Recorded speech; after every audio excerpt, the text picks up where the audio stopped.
अपने वचन के पढ़े जाने पे आशीष दो। यहाँ पर हमने रोमियो की पुस्तक और 12वां अध्याय और 1 आयत से और 21 आयत तक पढ़ा। आज हम प्रभु भोज की तैयारी में आए हैं और प्रभु भोज की तैयारी में जब हम आते हैं तो हमारे कैसा होना चाहिए। वैसे जब से हम सब लोग बाग नया जीवन पाते हैं, और नया जीवन क्या है? जिस दिन से हमने प्रभु को पहचान ली। जब तक प्रभु हमारी जिंदगी में नहीं तो हम चलती फिरती डेड बॉडी की तरह थी, चलती फिरती लाशें। वो लाश को कोई भी इधर भी मोड़ देता है तो वो उधर ही चल देता है। सोचने समझने की शक्ति नहीं होती और ऐसी खूबी, ऐसी काबिलियत नहीं होती। हम देखते हैं, डॉक्टरों को देखते हैं, डॉक्टर होते हैं और डॉक्टर जो होता है वो हर एक चीज में अपने आप स्पेशल होता है। कोई हार्ट का डॉक्टर बनता है तो उसको दुनिया कहती है कि कोई डॉक्टर हार्ट के बहुत अच्छे डॉक्टर है। कोई सर्जन है तो उनको कहती है कि बहुत अच्छे सर्जन है। वो खुद डॉक्टर नहीं कहते कि मैं बहुत अच्छा डॉक्टर हूं, लेकिन दुनिया उनको कहती है कि उस जगह पर चले जाओ, वो डॉक्टर है और इस चीज का वो डॉक्टर है और उसमें मुकाबला अच्छी तरीके से तुम्हारी जो बीमारी है वो पूरा विश्वास है और भाग जाएगी। यहां हम सब लोगों के लिए एक चीज आज वचन दे रहा है, एक क्वालिटी। हम सब लोगों के लिए एक क्वालिटी। हम अपने आप को एक क्रूस लटका लें और अपने आप को मसीह कहने लगे, या कोई नाम से हम कहने लगे कि मैं डोनाल्ड हूं, मैं विक्टर हूं, मैं ऐसा हूं, वैसा हूं। उस चीज से पब्लिक नहीं पहचान पाएगी। पेड़ अपने फलों से पहचाना जाता है। आज ये पूरा चैप्टर है कि आज मुझे कैसा होना, आपको कैसा होना। ये कपड़े चेंज होने से, नहाने से कोई चेंज नहीं हो जाता, लेकिन चेंज क्या हो रहा है? हमारे अंदर के जो विचार है, अंदर का जो मैल है, वो निकलना चाहिए। और वो किस तरीके से निकलता है कि जब हम उस जीवन में प्रवेश कर लेते हैं जिसको हम कहते हैं नया जीवन। प्रभु के साथ साथ अगर आप चलते हैं तो वो हर दिन एक नया पल आप पाते हैं। और जब देखते हैं कि वो पल आपको एक ऐसे मुकाम पर ले जाता है कि लोग बाग आपकी प्रशंसा करने लगते हैं, आपके नाम के कारण उस प्रभु की महिमा होती है कि ये फलाना धर्म का और ये उसको मानने वाला है, ये प्रभु यीशु मसीह को फॉलो करने वाला है, मानने वाला है। इसका आचरण उसने, यीशु मसीह ने पूरी जिंदगी अपनी 33.5 साल, बहुत छोटी सी जिंदगी, हमको एक नमूना देके गए थे।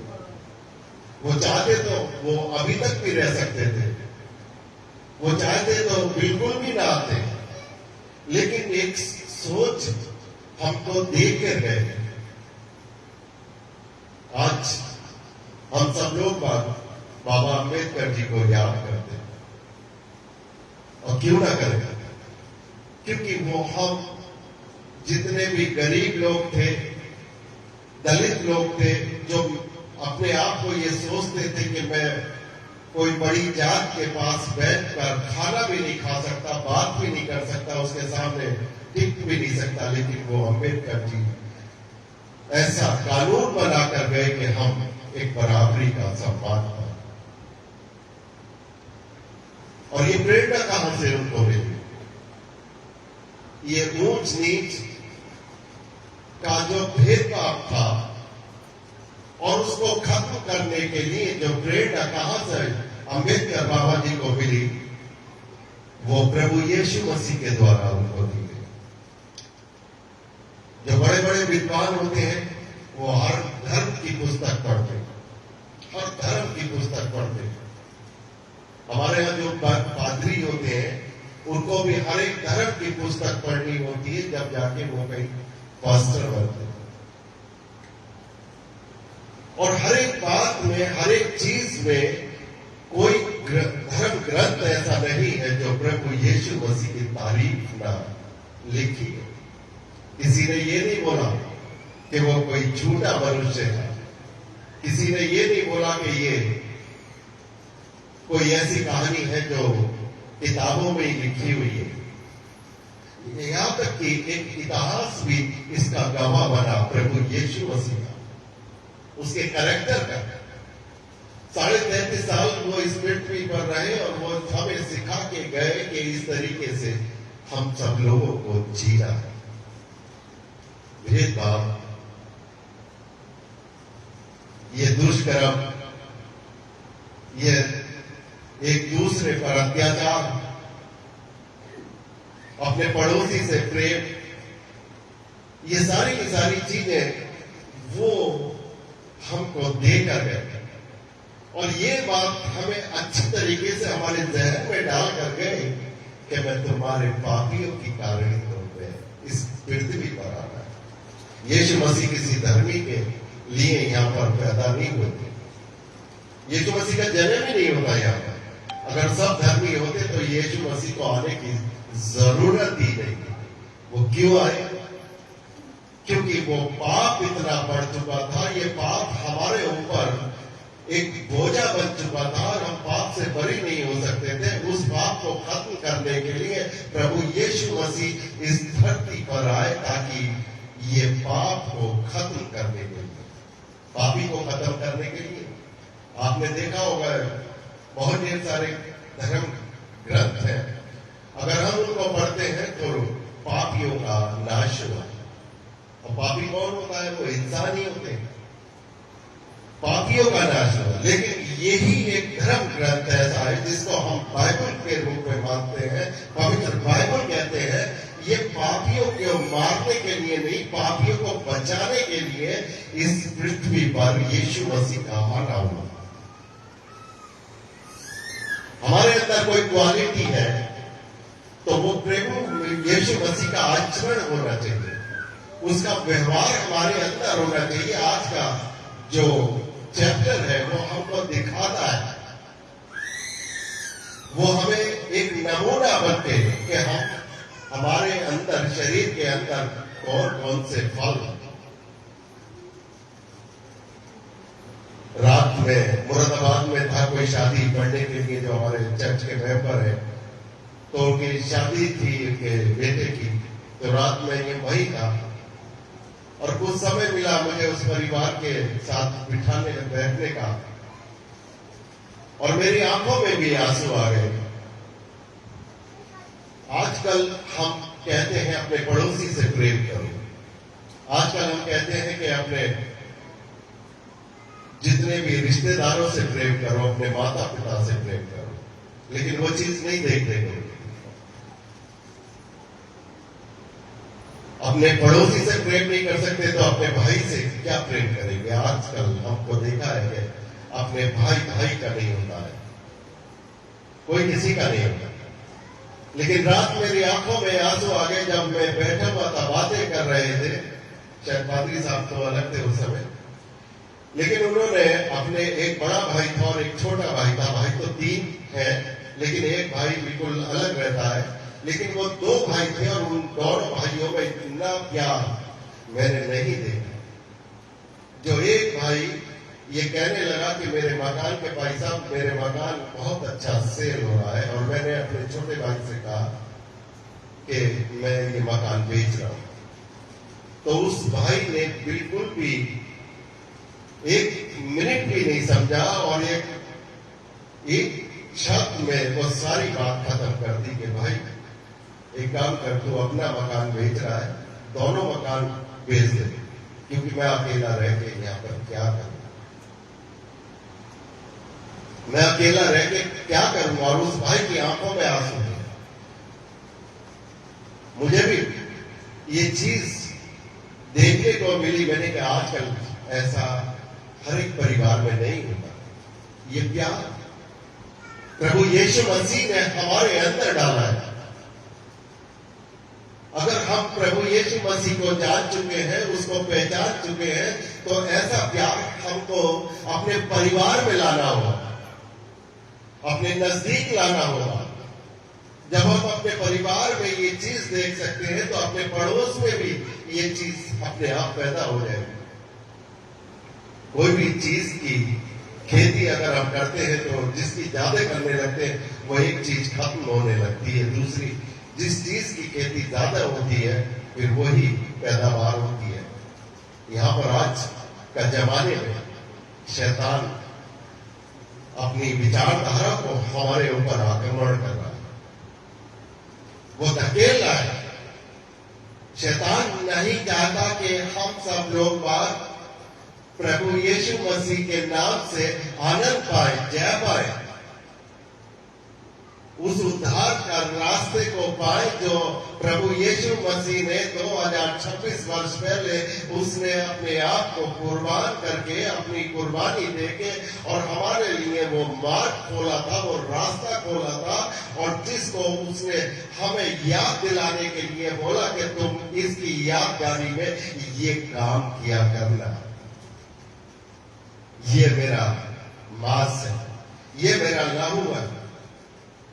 जब हम उस चीज को लेते हैं, जब उस फसे को लेते हैं, जब उस प्रभु भोज को लेते हैं, हमारे शरीर के अंदर वो चमत्कार होते हैं और वो सारी चीजें पैदा होने लगती हैं जो एक मसीह पेड़ में लगनी चाहिए। वो प्रेम, वो ईमानदारी, वो जुझारूपन जो अपने परमेश्वर को ढूंढते हैं, खोजी हैं, ये सारी चीजें हम सब लोगों के पास कहां से पहुंची? हम सब लोगों के पास वो प्रेम, वो ठंडा नहीं होना चाहिए। प्रभु यीशु मसीह ने बहुत ढेर सारी बातें करी जब वो जीवन यहां पर थे और इस पृथ्वी पे रहते थे, कि कहीं ऐसा ना हो जाए कि आप ठंड ठहराते हुए पीता और ठंड ठहराती हुई जान, क्योंकि उन चीजों का कोई मकसद नहीं होता। अपने आप को आदमी कहता रहता है कि मैं बड़ा हूं, मैं बड़ा हूं, मैं मसीह हूं, मैं मसीह को मानने वाला हूं, मैं इतने घंटे प्रार्थना करता हूं, मैं इतने घंटे अपने घर में वर्शिप कराता हूं, मैं कितने पास्टरों को बुला चुका हूं, मैं ऐसा कर चुका हूं, लेकिन उसकी कोई वैल्यू नहीं है। अभी सुबह में बता रहा था, जो उद्धार है, जो प्रभु के यहां हमारा आगमन होगा, जो हमारे प्रभु के यहां जाने की सोचते हैं, वो हमारे कर्मों से नहीं होगा। अगर कर्मों के हिसाब से अगर होता, तो वो प्रभु यीशु मसीह के साथ 2 डाकू लटकाए गए थे जब उनका आखिरी वक्त था, जब उनके आखिरी समय आ रहा था, इस पृथ्वी से जाने वाले थे, क्योंकि ये होना था। ये तो प्रभु की पहले से ही एक योजना थी, क्योंकि उसको हमारे खातिर एक कुर्बानी देनी थी, उसको बलिदान देना था।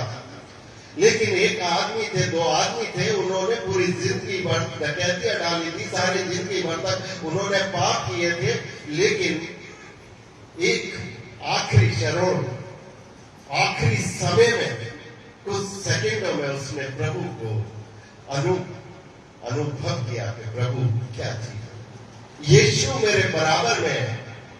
उसको ये एहसास हो चुका था, यीशु मेरे बराबर में है, ये निष्कलंक है, ये इसमें कोई भी ऐसा पाप नहीं किया है पूरी जिंदगी में, ये क्यों इसका हकदार है? मैं तो हूं, ये दूसरा भी है, क्योंकि हमने पाप किए। वो पहचान चुका था, अपने मार्ग को पहचान चुका था, और वो आखिरी समय में उस स्वर्ग के साथ उसका नाता जुड़ गया। वो स्वर्ग में पहुंचा गया। आज ही तू मेरे साथ फिरदौस में होगा, स्वर्ग में होगा। क्या मैं ये सोच सकता हूं कि जिंदगी में हम सबने बहुत काम किए, पाप किए, हमें स्वर्ग नहीं मिलेगा? मिलेगा। ये प्रभु यीशु मसीह का वायदा है। वो इसीलिए इस पृथ्वी पर आया कि वो हमारे लिए एक इंसाफ का रास्ता उसने खोल दिया। वो कठिन मार्ग जो हम कोशिश भी नहीं करते थे, जो हम सोच भी नहीं सकते थे कि हमें ऐसी मुक्ति मिल जाएगी। हमारे ऊपर से ये पाप, जो घिनौना पाप है, जो हमारे बुजुर्गों ने पाप किए थे, वो हमारे कंधे से हट जाएंगे। हम सोच भी नहीं सकते थे, लेकिन वो पाप हमारे ऊपर से ढल चुके, हम साफ सुथरे हो चुके। आज हम प्रभु यीशु मसीह में बहुत साफ सुथरे हैं। और जब हम प्रभु यीशु मसीह की बात करते हैं, साफ सुथरे हो जाते हैं, एक नया जीवन पा लेते हैं, फिर हमारे अंदर से वो फल कहां चले जाते हैं? हमारे अंदर से वो चीज, वो प्रेम कहां चला जाता है? वो प्रेम, वो हमें प्रेम उस स्वर्गीय मकान तक लेकर जाता है, जिसकी हम तुलना करते हैं कि हम अपने बाप के पास जाएंगे, हम अपने पिता के पास जाएंगे। हम परमेश्वर की तरफ से जब हम कोई चीज करते हैं, परमेश्वर हमारा सहायक बनता है। वो हमें ऐसी ऐसी चीजें मुहैया कराता है जिसकी हमने सोचते भी नहीं। आप ये सोचते हैं कि मैं मसीह को जान चुका हूं, और मसीह को जब आप जान लेते हैं तो आपको पता भी नहीं रहता आपके परिवार में कितना अनुग्रह। हमें प्रभु के अनुग्रह की जरूरत है। उन पापों को याद करने की जरूरत नहीं जो पिछले समय में हमने कितने पाप किए, उनको याद करने की जरूरत नहीं है, क्योंकि हमें अपने समय बर्बाद नहीं करना। अब क्या जरूरत है?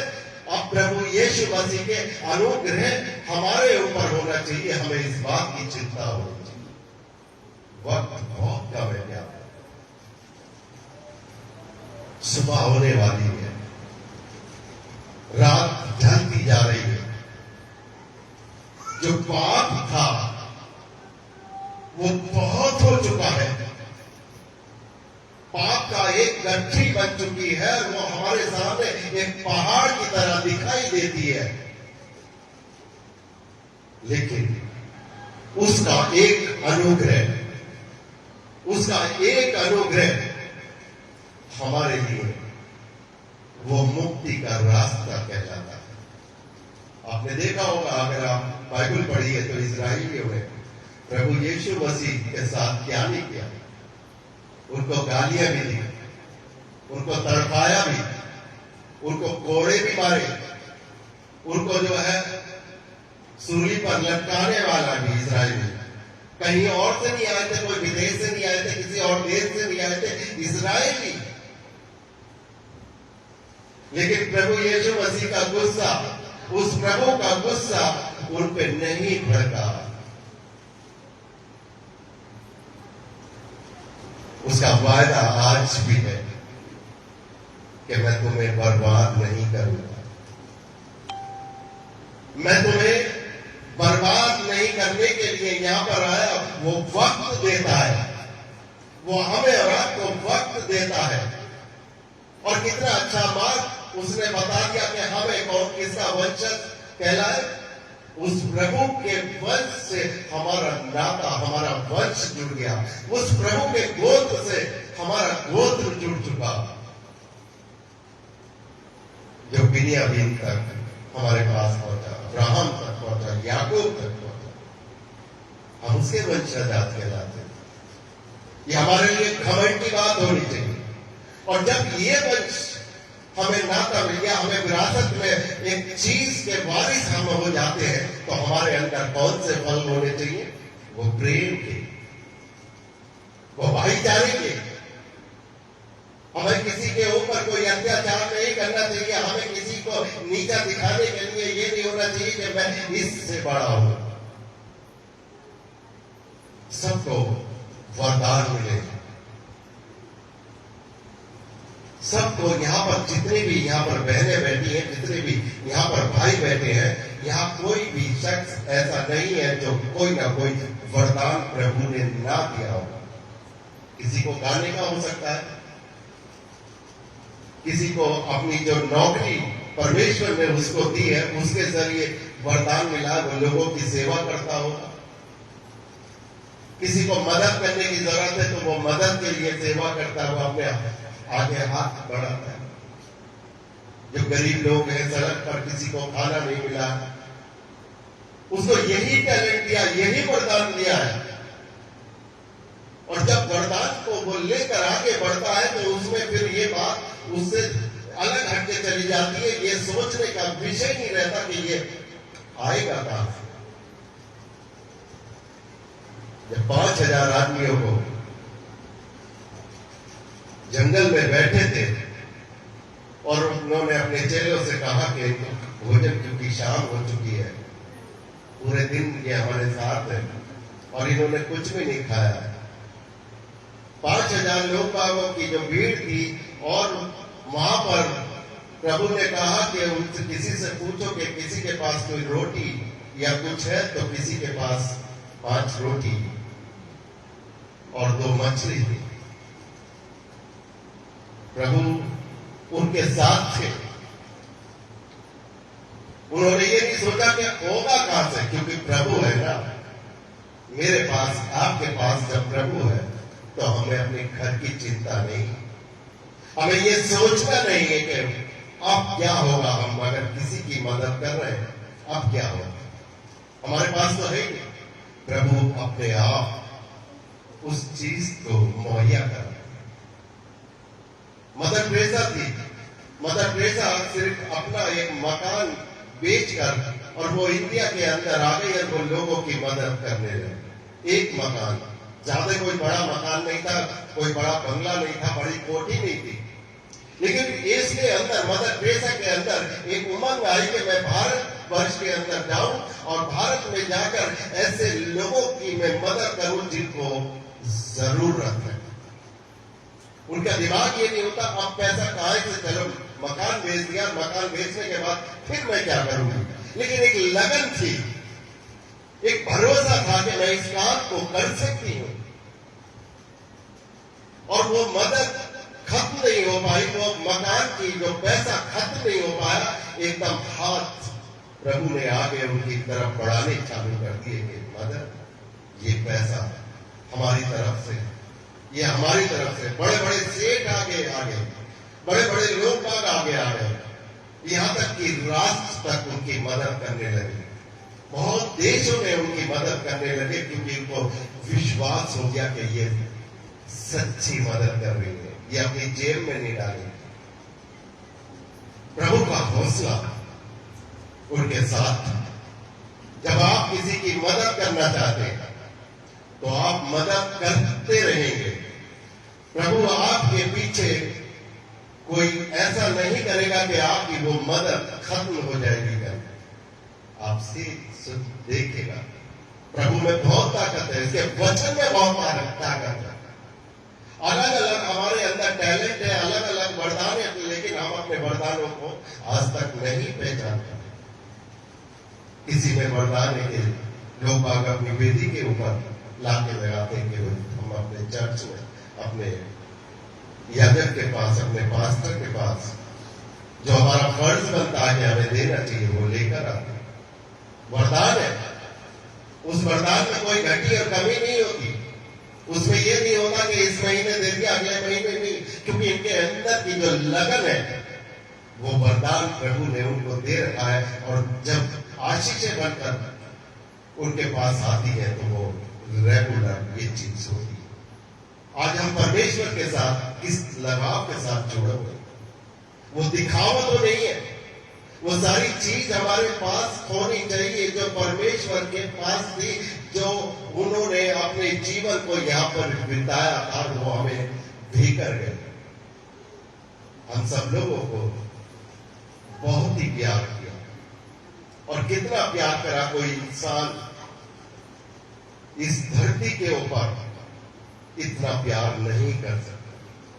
इंसान की शक्ल में वो आए, उनको भी वही दर्द होता होगा। अगर कोई पिन चुबा दे तो हमें कितना दर्द होता है, कोई इंजेक्शन लगता है तो कितना दर्द होता है। वो प्रभु यीशु मसीह इंसान बनकर आए, हमारे बीच में उन्होंने बसेरा करा और वही टॉर्चर हुए, उन्होंने कोड़े खाए, उन्होंने भाला, उनके पसली पर मारा गया, उनको दर्द हुआ होगा।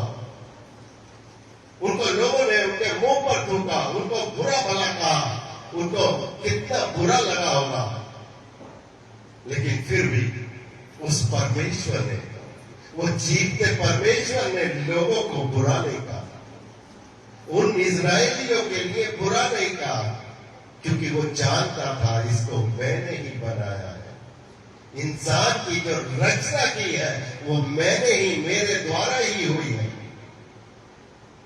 कोई भी कलाकार अगर कोई भी अपनी मूर्ति को बनाता है, कोई भी चीज उसको बनाता है, तो उससे बहुत बेहद प्यार करता है।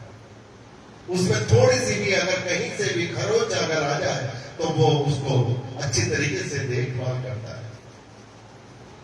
वो परमेश्वर, वो ऐसा कलाकार था जिसने मिट्टी में फूंक डाली और हम जिंदा हो गए। ये शरीर जो है उस टाइम के लिए मट्टी बन जाना है, जब मट्टी में चले जाएंगे। लेकिन एक चीज जो उसने ऐसी डाली जो स्वर्ग से आई थी, जिसको हम आत्मा कहते हैं, वो आत्मा मेरे और आपके शरीर में जब वास करता है तो उसमें अच्छी चीजें आती है। उसमें किसी चीज का ऐसा नहीं होता कि हम बदले की भावना से हम किसी को नीचा दिखाने के लिए कोई मदद करें। हम भूखों को अच्छी तरीके से, लेकिन हमारा ध्येय क्या होना चाहिए कि भूखा है, प्रचार नहीं करना है। हमको प्रचार नहीं करना है कि प्रचार करके ये बताना है कि उस फलाने व्यक्ति ने ऐसा कर दिया। लेकिन हमारे अंदर का क्या होता है?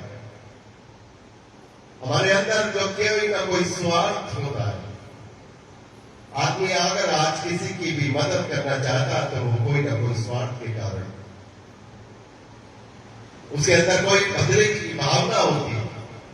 परमेश्वर हमसे वो नहीं बताते। परमेश्वर हमसे कहते आपके अंदर कोई स्वार्थ, आपके अंदर कोई भावना, कोई ऐसी बदले की भावना नहीं होनी चाहिए। जैसा परमेश्वर ने प्रेम किया है पूरे जगत से, ऐसा हमें भी सब लोगों से प्रेम करना है। आज उसी प्रेम के कारण तो हम जिंदा हैं। अगर वो परमेश्वर हमारे बीच में ना आता और ये बातें न सिखा के जाता तो आज हम कहीं के भी नहीं। आज ये संसार कहीं का भी नहीं होगा। इस संसार को बहुत टाइम पहले खत्म हो जाना था, लेकिन प्रभु यीशु मसीह की वो बातें जो इस धरती पर वो कह के गए थे, वो आज भी पूरी हो रही है।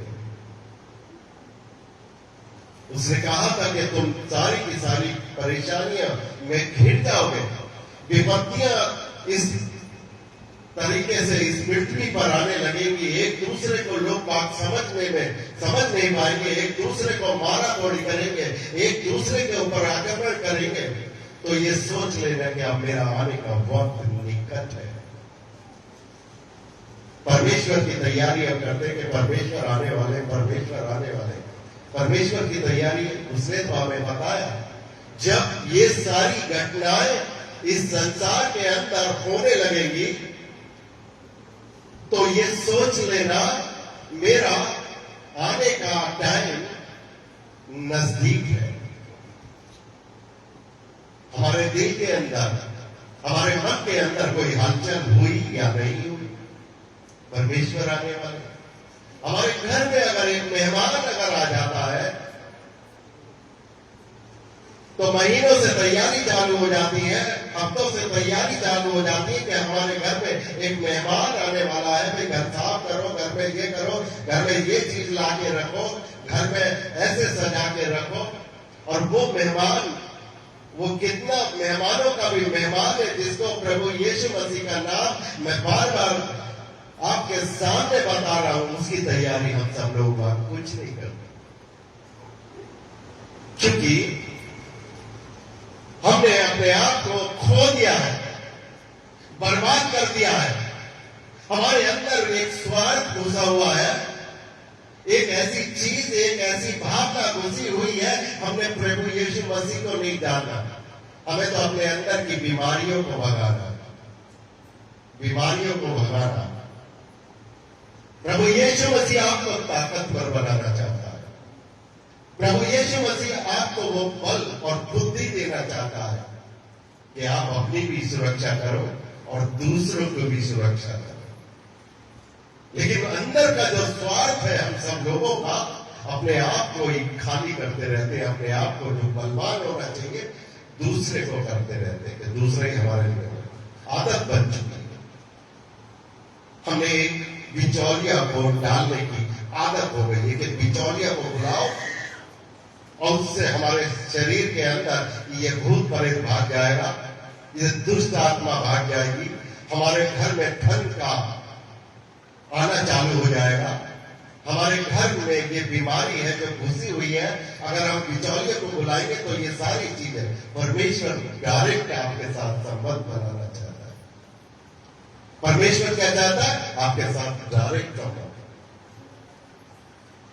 ये बिचौलियों के चक्कर में देखा होगा आपने, हर एक जगह पर देखा होगा, बिचौलियों के चक्कर में आदमी बर्बाद होते चले जाते, बहुत ही बहुत पैसा उठाते हैं, लेकिन उनके मर्ज गायब नहीं होते।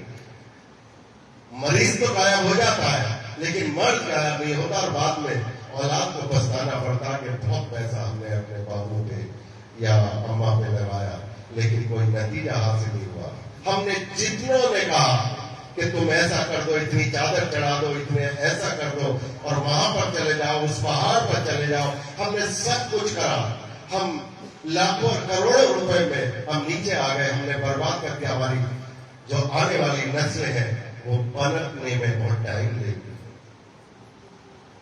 परमेश्वर ने नहीं आपको कहा आप बर्बाद हो। परमेश्वर ने कहा तुम अगर मेरे साथ में हो, मेरा नाम रोजाना लेते हो, मुझे ईमानदारी के साथ याद करते हो, तो मैं तुम्हारे साथ में हूं। तुम्हारे अंदर के जो रोग है, तुम्हारे अंदर की जो कलेश है, जो घर का कलेश है, वो सारा का सारा गायब करने वाला हूं।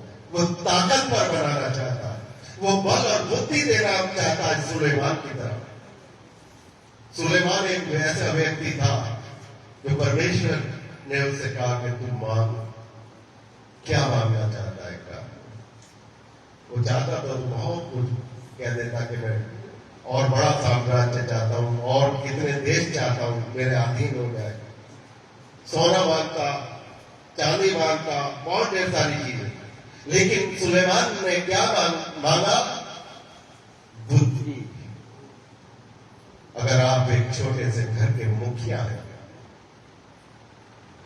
बहुत छोटा मकान है, आमदनी भी कुछ नहीं है, बहुत ही इस तरीके से जीवन चल रहा है कि अगर आप खा लिया तो शाम का पता नहीं है कि कैसा है, लेकिन आप ईमानदार व्यक्ति हैं और परमेश्वर से क्या मांगा? परमेश्वर से मुझे रात को क्या मांगना चाहिए? बुद्धि।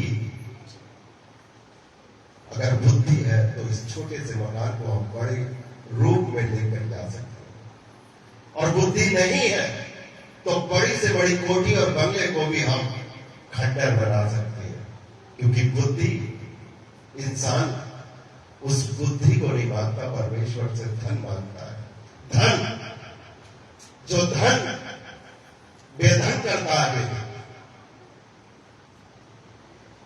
कुछ समय के बाद मैंने कई बार बोला, हमें ऐसी चीज मांगनी चाहिए जब हम परमेश्वर के साथ और हमारे जाने के बाद भी वो हमसे ना टूटे।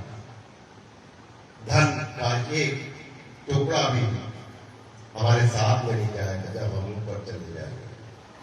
जब इस संसार को हम छोड़ के चले जाएंगे तो एक जरा सा भी रुमाल तक भी आपके साथ में नहीं होगा। आपको लोग एक अच्छे नाम से इस समय बुलाते हैं जब तक आप जिंदा हैं। आपके नाम के आगे श्री लगाते हैं, श्रीमान लगाते हैं, लेकिन उस समय आपके नाम के आगे एक डेड बॉडी लिखा जाएगा, एक लाश लिखा जाएगा। जब आप आंखें बंद कर लेते हो, लेकिन कुछ व्यक्ति होते हैं जो मरने के बाद भी अमर होते हैं, मरने के बाद भी अमर होते हैं। और वो किस तरीके से अमर होते हैं? अगर आपने कुछ नेकियां इस संसार के अंदर करी, हाल तो वही होना है जो औरों का होना है। हम लोग चले जाएंगे, इस शरीर को छोड़ के चले जाएंगे। ये शरीर एक मिट्टी का पुतला है और वो मिट्टी में ही मिल जाना है। लेकिन अंदर की जो आत्मा है, अगर हमारे विचार है, तो इसको शरीर को हम पाक और साफ करके रखेंगे। और हमें पूरा विश्वास है कुछ ऐसे लोग बाग होते हैं जो मरने के बाद उनके शरीरों की बहुत बुरी बेइज्जती होती है। एक व्यक्ति मुझे याद आता है, मैं बचपन से लेकर देखा, और वो हर समय बाइबल को रखा करता था अपने हाथ, हर समय खुदा की ही बातें करा करता था और बहुत ही अच्छी तरीके से परमेश्वर की बातें करता था। दूसरे आदमी भी सोचते होंगे कि ये व्यक्ति बहुत ईसाई धर्म को जानने वाला है। लेकिन जब उसकी डेड बॉडी निकली और बक्सा कब्र में रखा जा रहा था, तो वो कब्र का बक्सा उल्टा हो गया। कुदरत ने भी उसको पहचानने से इनकार कर दिया। और ऐसे व्यक्ति भी हैं कि जिनकी डेड बॉडी जरा सी भी नहीं हिल सकती और उनके भीड़ इतना काफिला रहता है। जैसे मदर टेरेसा का मैंने बताया, मदर टेरेसा की जो बॉडी थी और जहां बॉडी रखी हुई थी या बॉडी चल रही थी, 8 किलोमीटर लंबी कतार थी। 8 किलोमीटर। किसी भी नेता, किसी भी प्रधानमंत्री की भी, किसी विदेशों में जितने भी राष्ट्रपति हैं, जितने भी प्रधानमंत्री, इतनी लंबी कतार किसी की नहीं। परमेश्वर की खोज में लगे रहो, परमेश्वर आपको ऐसे नहीं छोड़ेगा। जब हम परमेश्वर के होके रहते हैं, परमेश्वर की उन बातों को हम अपने समक्ष रखते हैं, परमेश्वर को याद करते हैं, परमेश्वर हमें अपनी विरासत का मालिक बनाता है। क्योंकि उसने हमें ये चीज दे रखी है, गारंटी दे रखी है, तुम मेरे परिवार के हो, मेरे गोत्र के हो, मेरे कुनबे के हो। उसने अपना नाम दिया, अपने बुजुर्गों के नाम के आगे अपना नाम हमारे आगे जोड़ दिया है। हमारी कोई ताकत भी नहीं थी। पापी बनकर आज हमारे अंदर होते, पापी बनके हम घूमते। हमारे अंदर छोटी सी भी बात ऐसी नहीं थी कि हम उस प्रभु का अपने गंदे होठों से उसका नाम ले सके। लेकिन फिर भी उसने इस लायक हमें बनाया। आज हमें अपने भवन में लेकर आया, ये हमारे लिए गर्व की बात है। बहुत ढेर सारे लोग आ गए जो उसके भवन भी नहीं जा सकते, उसके भवन को देख भी नहीं सकते। जाने की तो बात दूसरी है, देख भी नहीं सकते। उनके अंदर क्या अमाल है, उनके अंदर क्या गड़बड़ियां हैं, वो शैतान अपने आप काम करता रहता है। चर्च में आने का मकसद ये नहीं है कि आप आएंगे और यहाँ पर चंदा देकर चले जाएंगे। चर्च में आने का मकसद है कि आपको उस बल और ताकत और वो बुद्धि आपको मिल गई। उस प्रभु के भवन में जाएंगे, उस प्रभु के भवन में आते हैं, वो आपको ताकत पर बनाता है, उसकी बुद्धि देता है, वो बल देता है और नया बल। हम गाना गाते हैं तो रोजाना एक नया बल पाएंगे, एक नया बल पाएंगे। जब भी आप उसके भवन में आते हैं, एक नया बल पाते हैं, वो ताकत पाते हैं, वो सामर्थ पाते हैं।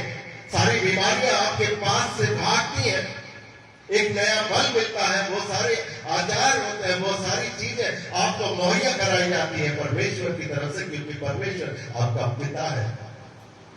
आत्मिक आत्मा में बने हम आत्मिक प्रभु की सेवा नहीं करना चाहते। और दूसरी बात यह कि हमें विश्वास मिलना, आत्मिक सेवा नहीं करना चाहते, आत्मिक लोगों को नहीं पकड़ना चाहते थे, और हमें एक दूसरे पर विश्वास भी नहीं रहा। हमें तो इस हफ्ते यहां पर बैठना है, दूसरे हफ्ते कहीं और पर बैठना, तीसरे हफ्ते कहीं पर बैठना है। अगर एक जगह समुद्र में पत्थर पड़ा रहता है तो वो भी भारी बन जाता है। हम बगैर इधर जाएंगे उधर जाएंगे, कहीं पर भी कोई मकसद हल नहीं हो सकता। हम अपने आप को भारी भरकमपन नहीं दिखा सकते। हम भारी भरकमपन जब दिखा सकते हैं जब उसमें मजबूत होते चले जाए, उसको पहचानने की कोशिश करेंगे, उस प्रेम को पहचानने की कोशिश करेंगे जिस प्रेम की खातिर वो पिता मारा गया। उसके बदन को याद करने की जरूरत है मुझे रात, उसके लहू को याद करने की जरूरत है। वो लहू क्यों बहाया मेरे और आपके खातिर? वो बदन में क्या ऐसी विशेषता थी? इतनी मार खाने के बाद भी, इतने कोड़े खाने के बाद भी, इतनी गालियां खाने के बाद भी, और इतना 6 घंटे तक तड़पने के बाद भी वो बदन में क्या खासियत है जिस बदन को हम आज उसके रूप में चखते हैं? आज हम सब के लिए एक बात जरूर है, प्रभु यीशु मसीह का अनुग्रह हमारे ऊपर कब होता है? जब हम उसके अंदर फलते और फूलते। अगर हम उसके अंदर फलते और फूलते नहीं है और भड़कपन ऐसे चलते रहते हैं, हम कितने भी साल के क्यों ना हो जाए, हम मसीह को नहीं पहचाने, नहीं मसीह से हमारी भेंट नहीं होती है, तो कोई नया विश्वास नहीं है। आपने एक नया जीवन नहीं पाया। आदमी एक जन्म लेता है जब मां के पेट से, एक जन्म लेता है जब प्रभु यीशु मसीह को वो पहचान लेता है, जान जाता है कि प्रभु यीशु मसीह मेरा मुक्ति का मार्ग है, और उसके अनुग्रह के द्वारा हमें नजात मिलेगी, और उसके अनुग्रह के द्वारा हम कुछ भी नहीं है अगर नहीं मिला। बहुत ढेर सारे आदमी अपने कर्म करते रहते हैं, और कर्म किस लिए करते हैं? दिखावे के लिए। हमने देखा वहां बहुत बहुत भंडारे होते हैं। अगर हम हरिद्वार में चले जाए तो रोजाना भंडारे मिलेंगे, कोई जाएगा तो वो पैदल ही चल के जा रहा है, दिखा रहा है लोग। प्रभु यीशु मसीह ने तो कभी आपसे ये नहीं कहा कि तुम दिखाओ जाके। उसने तो ये कहा कि अगर तुम किसी की मदद करो, किसी को दान भी दो, तो इस हाथ से देते हो तो ये वाला हाथ उसको पता ना लग जाए कि तुमने मदद करी है, वो ऊपर कबूल होगी। वो मदद जो आप कर रहे हैं वो ऊपर ईश्वर को कबूल होती है। मैंने पिछले हफ्ते बताया था कि केन और हाबिल का जिक्र बताया था। केन की जो उसने वेदी पर लाके कुर्बानी करने की सोची थी, उसकी कुर्बानी खुदा ने कबूल नहीं की, और हाबिल की कर दी। ये विशेषता होनी चाहिए। अगर किसी की आप मदद कर रहे हैं, किसी को दे रहे हैं, चर्च में भी वेदी के पास भी अगर ला रहे हैं, वह आपका मन देखा जाता है। आप किस मन से उस भेंट को दे रहे हैं, उस भेंट में कैसी बढ़त होगी। ऐसा तो नहीं है कि फॉर्मेलिटी कर रहे हैं कि हमें तो देना है और हमें ऐसा करना है और ये हमें, लेकिन आप किस मन से दे रहे हैं। आपने सुना होगा बाइबल की वो कहानी कि एक बेचारी बुढ़िया औरत थी, लेडी थी, और उसकी जीविका के लिए जो उसके पास क्या था, जो कुछ कोड़ी थी, पैसा जिसको बोलते हैं, और वो पैसा भी कोई ज्यादा नहीं था। उसको अगर दे दिया तो उसका दूसरे दिन का खाना भी बंद होगा। लेकिन उसका देखिएगा, उसकी नियत देखिएगा, उसने वो वेदी के ऊपर लाकर और वो पैसा दे दिया, वो धन दे दिया, जो उसकी कुछ दिन तक जीविका का सहारा बनते। वो चीज परमेश्वर देखता है और उसको फिर माला माल करता है। अय्यूब का मन परखा, अय्यूब का सब कुछ लुटने के बाद भी उसके जितनी भी औलादें थी वो भी खत्म हो गया, और जितना भी धन था जो उस समय का बहुत ही रईस आदमी कहलाता था, बहुत धनवान व्यक्ति कहलाता था, लेकिन उसका सब कुछ खत्म हो गया।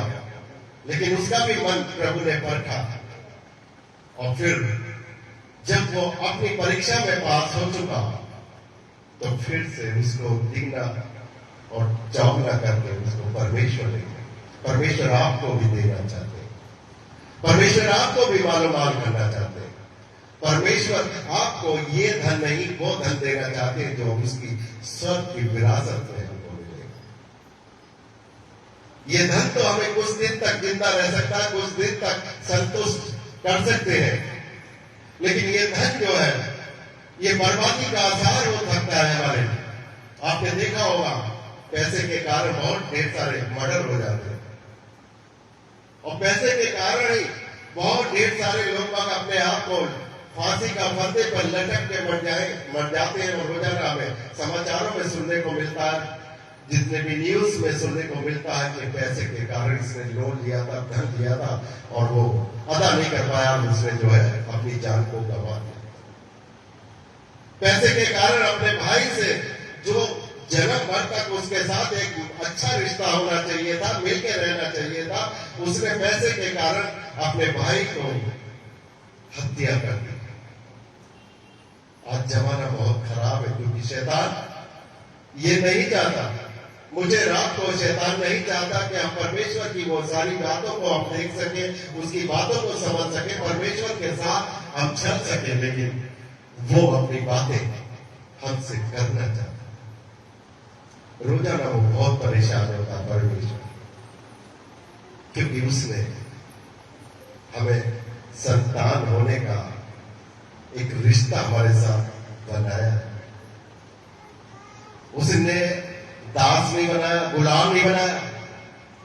दास और गुलाम अगर बनाता तो हमारे साथ वो संबंध जो था उसका निजी नहीं होता। उसने क्या बनाया? संतान बनाया। उसने वो हक दिया कि हम उसके साथ लड़ाई भी कर सकते हैं, उससे जबरदस्ती कोई भी चीज मांग सकते हैं। आप मांगने वाले तो एक छोटी सी बीमारी के लिए हम इधर उधर बहक जाते हैं, छोटे से पैसे के लिए हम इधर उधर बहक जाते हैं और अपने ईमान को भी बेच देते हैं। जैसे यहूदा इस्करियोती 30 सोने के सिक्के दिनार में वो बिक चुका था। उसने क्या सोचा होगा कि 30 जो दिनार है वो मेरे पूरी जिंदगी भर तक बिक चुका था। उसने अपने जीवन को बर्बाद कर लिया था। उसने वो स्वर्ग के मकान को छोड़ दिया था जहां की नागरिकता उसको नहीं मिल सकती थी। हम सब लोग उस परमेश्वर के पिता के वारिस है, संतान है। वो हमारा पिता कहलाया है, और पिता होने के लिए उसने हमेशा हमें पूरा हक दिया है, हमें पूरा हक दिया कि उसको हम पहचानने की कोशिश करें। वो बार बार माफ करता रहता है, वो बार बार हमें माफ करता रहता है, और हमें ये दिखाता है कि मैं ही तुम्हें चंगा करने वाला परमेश्वर। आज उस परमेश्वर के सामने अगर हम जाते हैं तो बिल्कुल आदर पूर्वक हमें जाना चाहिए। परमेश्वर आपकी मदद करे। आज मार्गदर्शक का हिस्सा है तो इसलिए थोड़ा कम हो जाएगा। अब हम गाना गाएंगे और फिर उसके बाद आज्ञा लेके जाएगा, उसके बाद हम मार्गदर्शक।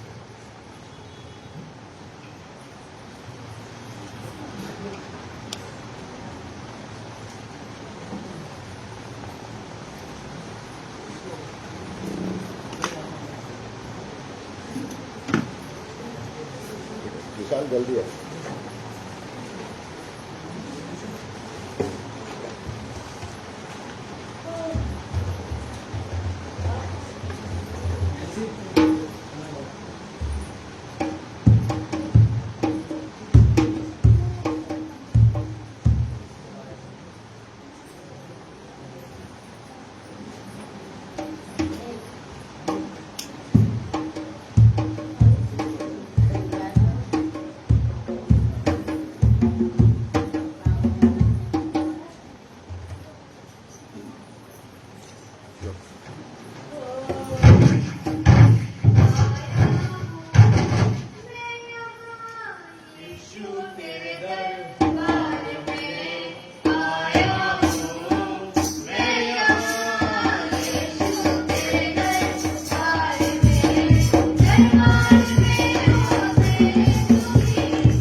लो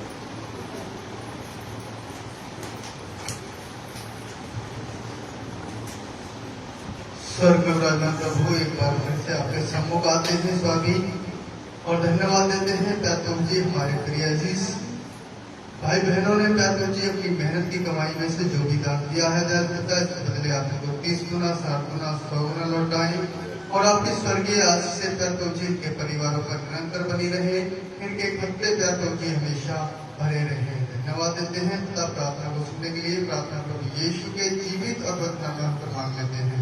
आमीन।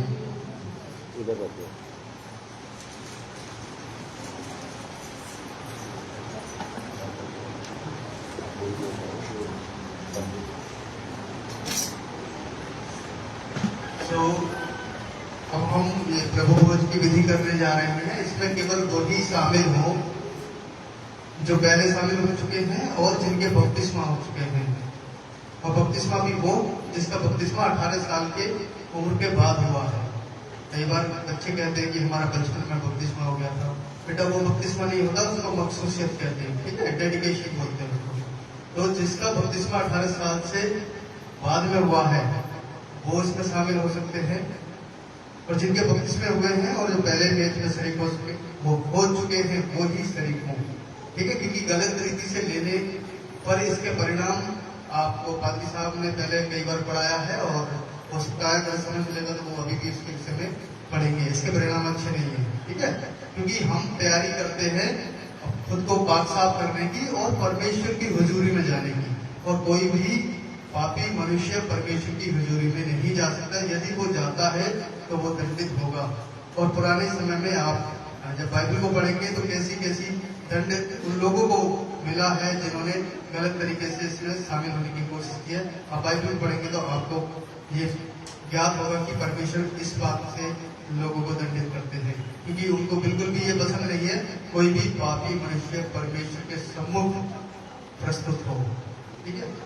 पुराने समय में महायाजक हुआ करते थे, वहां एक नियम था, पूरे साल वो महायाजक खुद को तैयार करता था और साल में केवल एक बार परमेश्वर के सम्मुख जाता था। उसके बाद भी उसके पैर में रस्सी बंधी होती थी। यदि वो पापी पाया जाता था और परमेश्वर प्रकट होते थे तो वो वहीं मर जाता था, और उसको फिर किसी को अंदर घास को उठाने नहीं जाना था। जो उसके पैर में रस्सी बंधी होती थी उसी से उसको बाहर खींच लिया जाता था। तो ये भी वही है ना, हमने खुद को तैयार किया है और जो सचमुच में तैयारी से आए हैं वही प्रभु की मेज में शामिल हैं। समझ में आ गया सबको? अब हम की शक्ल में जाएंगे तो हमेशा जो खड़े हो जाएंगे, जितने भी पाकशा वाले लोग खड़े हो जाएंगे। जो लोग प्रभु भोज में शामिल होंगे वो लोग खड़े हो जाएंगे।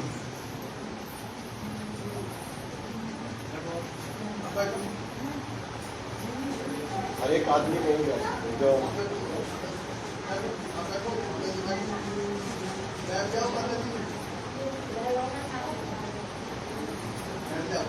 वो अपने बात करेंगे।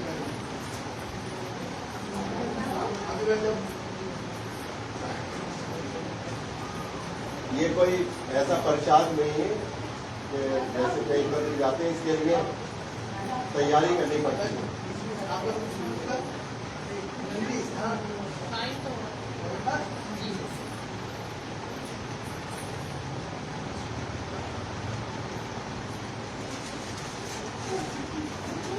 अतः तुम जो दिल व जान से अपने पापों का पश्चाताप करते और अपने पड़ोसियों से प्रेम व स्नेह रखते हो और आगे से प्रभु के आदेशों का पालन करके और उसके पवित्र मार्ग पर चलकर नवीन जीवन व्यतीत करने की इच्छा रखते हो, शुद्ध मन के साथ निकट आओ और अपनी संतुष्टि के लिए इस पवित्र प्रभु भोज को लो और बड़ी दीनता के करुणा के से घुटने टेक कर परम पिता परमेश्वर के समक्ष शुद्ध मन से ये स्वीकार कर।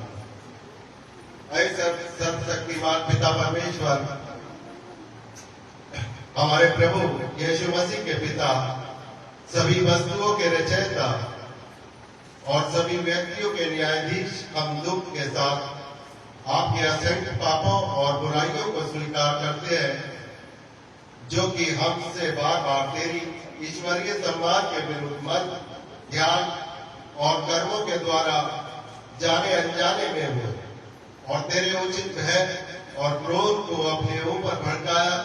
हम हृदय से क्षमा मांगते हैं और अपने इन दुष्कर्मों के लिए अत्यंत पीड़ित और लज्जित हैं और उनकी याद में हमें बड़ा रज और पश्चाताप होता है।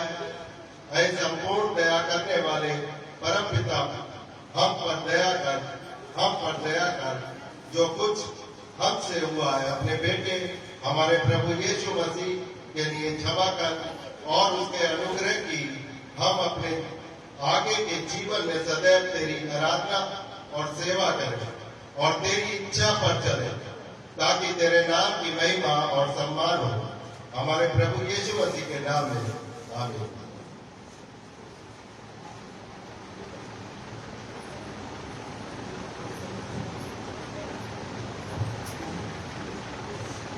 ऐ सर्वशक्तिमान परमेश्वर, हमारे स्वर्गीय पिता, तूने अपनी बड़ी अनुकंपा से यह प्रतिज्ञा की है कि वह सब जो हृदय से क्षमा प्रार्थी है और सच्चे विश्वास के साथ तेरे ओर फिरेंगे, वह पापों की क्षमा पाएंगे। हे प्रभु, हम पर दया कर, हमारे समस्त पापों को क्षमा कर और उनसे हमें छुटकारा दे और सारे मसीही अनुग्रह में हमें स्थिर एवं सुदृढ़ कर और अनंत जीवन प्रदान कर। हमारे प्रभु यीशु मसीह के नाम से आमीन। सुनो कि वचन नर्मता और पश्चाताप करने वालों के लिए क्या कहता है। अगर कोई पाप करे तो पिता के पास हमारा एक सहायक विद्वान है, अर्थात यीशु मसीह, मार्ग प्रशस्त करने वाला, और वही हमारे पापों का प्रायश्चित है और न सिर्फ हमारे ही पापों का अपितु संपूर्ण संसार के पापों का भी। ये बात सच है कि हर प्रकार को स्वीकार करने के योग्य है कि मसीह यीशु पापियों का उद्धार देने हेतु संसार में आए। परमेश्वर ने जगत से ऐसा प्रेम रखा कि अपना इकलौता बेटा प्रदान किया, ताकि जो कोई विश्वास लाए वो नष्ट न हो अपितु अनंत जीवन पाए। ये परिश्रमियों और बोझ से दबे हुए लोग सब मेरे पास आओ, मैं तुम्हें विश्राम दूंगा।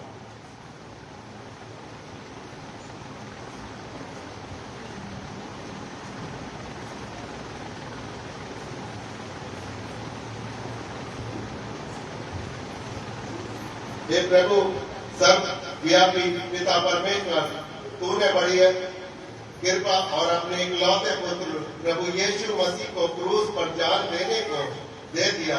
स्वयं मसीह ने हमारे पापों को क्षमा हेतु अपने को देकर पूरी दुनिया के पापों को लिए एक संपूर्ण अद्वितीय त्याग किया और उसने इस विधि को स्थापित करके पवित्र इंजील में यह आदेश दिया कि हम उसकी अमूल्य मृत्यु की यादगारी में इस विधि को जब तक कि वह फिर न आए मनाते रहे। हम नम्रता से तुझसे प्रार्थना करते हैं कि हमारी सुन और होने दे कि हम अपने पापों से मुक्ति दिलाने वाले प्रभु यीशु मसीह के दुख और उसकी मृत्यु की स्मृति में रोटी में खा और पीकर उसके संपूर्ण पवित्र देह और रक्त से लाभ पाए। जिस रात को पकड़वाया गया उसने रोटी ली और धन्यवाद करके तोड़ी और अपने शिष्य को देकर कहा, लो ये मेरी देह का जो तुम्हारे लिए ये मेरी देह है जो तुम्हारे लिए दी जाती है, तुम मेरी स्मृति में यही किया करो। और इसी रीति से उसने खाने के पश्चात प्याला भी लिया और धन्यवाद करके उसको दिया, ताकि कहा कि तुम इसे पियो और नई वाचा का मेरा रक्त है जो तुम्हारे और बहुतों के पापों को क्षमा के लिए बहाया जाता है। जब तुम इसे पियो मेरी स्मृति में पिया करो। ऐ दयालु प्रभु, हम अपने गुणों व नेक कर्मों का सहारा लेकर तेरे मेज के पास नहीं आ सकते, पर तेरी असंख्य और बड़ी कृपाओं पर भरोसा रख कर आते हैं, क्योंकि हम इस योग्य भी नहीं कि जो चूर-चार तेरी मेज पर से गिरता है उसे उठा ले, पर तू वह प्रभु है जो सदैव कृपा है अनुकंपा करता है। अतः ऐ कृपा करने वाले प्रभु, होने दे कि हम इस तौर से तेरे प्रिय पुत्र यीशु मसीह की देह को खाएं और उसके रक्त को पिए, हमारे पापों को लिप्त जान और शरीर उसकी मौत के द्वारा पवित्र किए जाए और उसके अमूल्य रक्त से साफ हो, और कि हम उससे सदैव रहे और वह हम में। आमीन।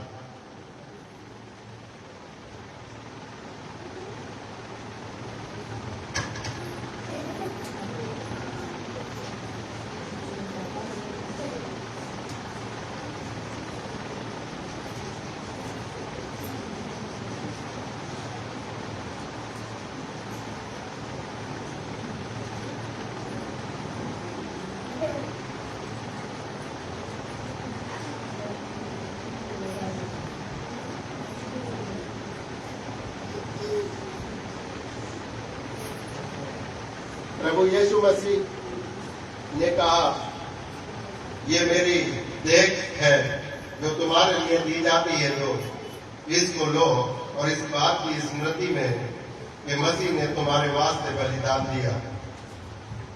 विश्वास और धन्यवाद के साथ उसको अपनी आत्मिक भोजन बनाओ और इसे करो।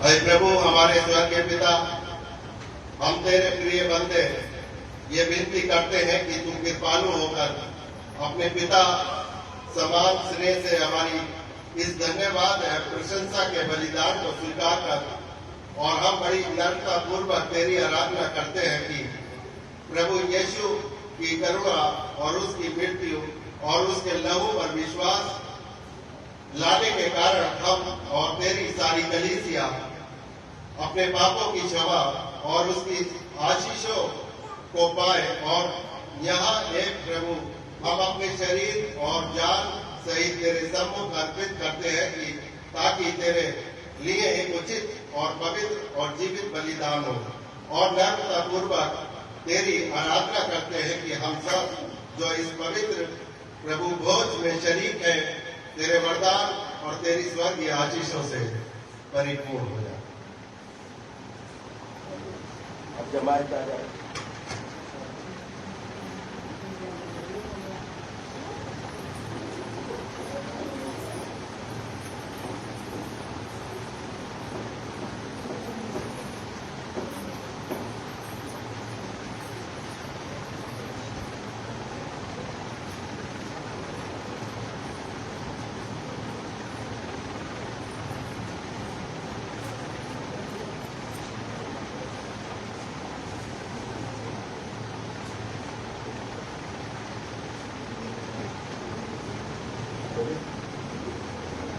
प्रभु यीशु ने कहा,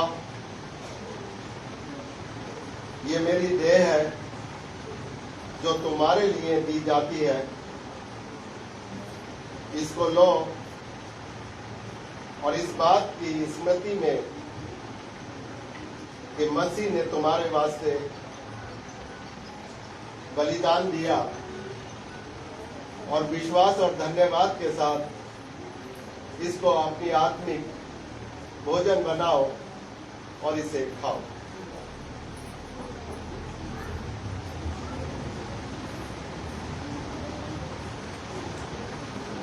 प्रभु यीशु ने कहा, ये नई वाचा का मेरा लहू है जो तुम्हारे लिए बहाया गया है, इसको धन्यवाद के साथ लो इस बात की स्मृति में कि मसीह तुम्हारे लिए मरा और इसे पियो।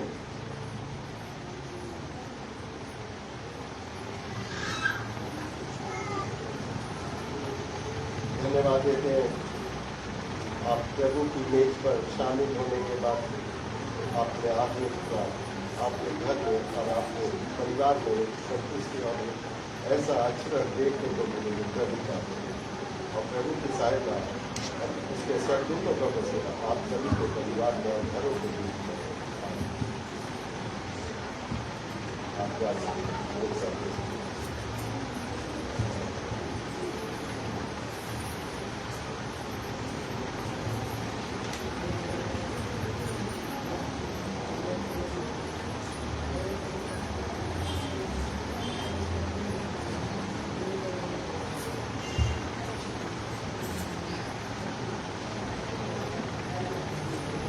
प्रभु ने कहा, ये मेरी देह है जो तुम्हारे लिए दी जाती है, और इसको लो और इस बात की स्मृति में कि मसीह तुम्हारे वास्ते बलिदान दिया, और इसके विश्वास और धन्यवाद के साथ इसको अपनी आत्मिक भोजन बनाओ और इसे खाओ। इसके बाद प्रभु यीशु ने कहा, ये नई वाचा का मेरा लहू है जो तुम्हारे लिए बहाया गया है। इस बात को धन्यवाद के साथ लो, इस बात की स्मृति में कि मसीह तुम्हारे लिए मरा और इसे पियो। यीशु मसीह की शांति और यीशु मसीह का आपके साथ सदा सदा के लिए यूं ही बना रहे। आपके घर और परिवारों के बीच में शांति हमेशा रहेगी।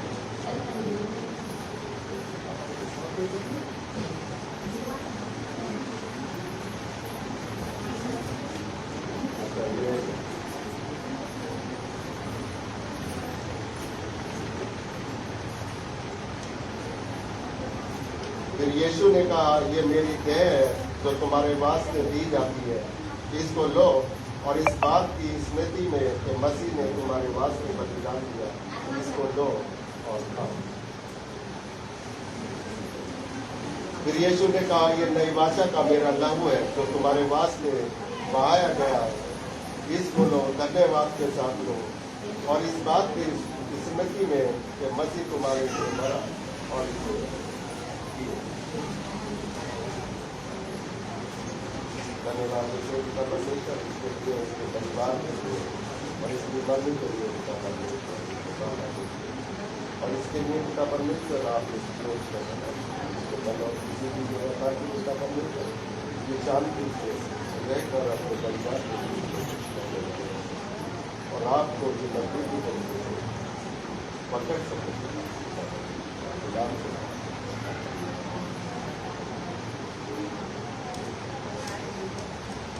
अब सब खड़े हो जाएंगे।